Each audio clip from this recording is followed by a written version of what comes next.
просил вас сегодня собраться для того, чтобы проинформировать о том, как идет переговорный процесс по украинскому кризису.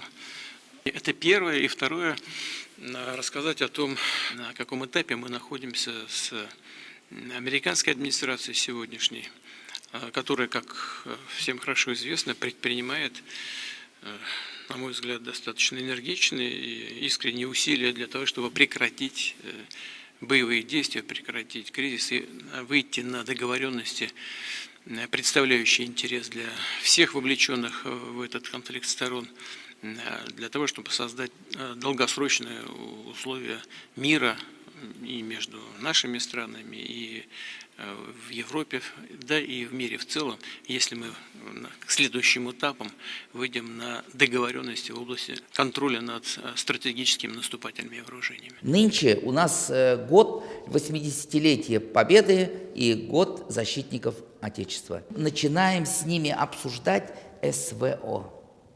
3 года. Почему это СВО началось? Какая это была необходимая мера? Потому что если они шестиклассники, СВО началось, им еще в 3 классе они были. Они еще не понимали. Идет СВО. А что это? Зачем это?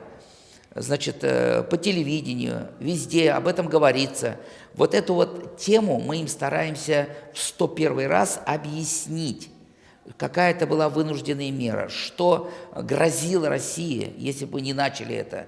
О выбранном курсе нашего руководства мы с ними начинаем это обсуждать. И в этом абзаце мы с ними начинаем тему «Любовь к родине и патриотизм». Вот как они это понимают, в чем это они видят. Да? Год 80-летия Победы. Взять любую семью. В каждой семье эта война, она не прошла мимо ни какую семью. И что пока их живы дедушки, пока живы бабушки, они поговорили с ними, записали, кто были их прадедушки, прабабушки, как коснулась их война, кем они были на войне, если они погибли, не погибли, танкистами, моряками, какое участие их семьи в этой войне, да? Как погибли. Вот эту Отечественную войну мы обсуждаем, потому что ее сейчас хотят исказить наше участие. Вот исторические документы, с которыми выступал Рузвельт, Черчилль, военные представители в то время, их участие Англии, Америки 6%. А теперь это все по-другому преподносится. Вот, поэтому мы им рассказываем про Отечественную войну. У нас есть 50 роликов, которые живые свидетели нам рассказывали 15 лет назад, участники Отечественной войны. Их никого нет сейчас живых, но фильмы у нас остались. Вот мы им рекомендуем посмотреть вот эти наши 50 фильмов. Обсуждаем, вот, что для них Родина значит, что для них герб, что для них гимн. Вот эту тему мы стараемся все это в виде диалога. Потом, значит, у нас отдельным пунктом идет в беседе с школьниками в колледжах, вот как они понимают духовность, благотворительность.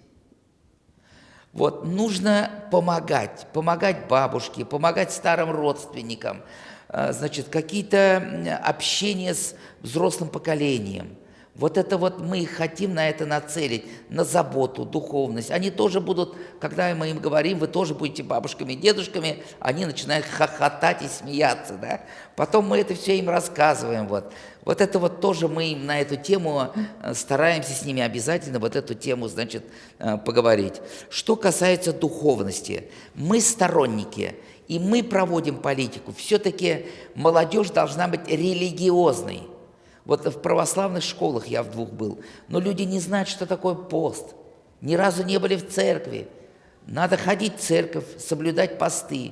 Мусульманам, естественно, у нас промусульманская организация, мы им разъясняем, что такое мусульманство, ифтар. Молодые родители, многие не знают татарского языка, чтобы они обязательно детей, вот, до 5-летнего возраста, 3-летнего возраста, чтобы они научили татарскому языку. Что касается СВО, То, что если, например, в классе учатся дети, у которых погибли родители, или родители на СВО, мы тоже должны на это обратить внимание, с ними общаться и пониманием к этому относиться.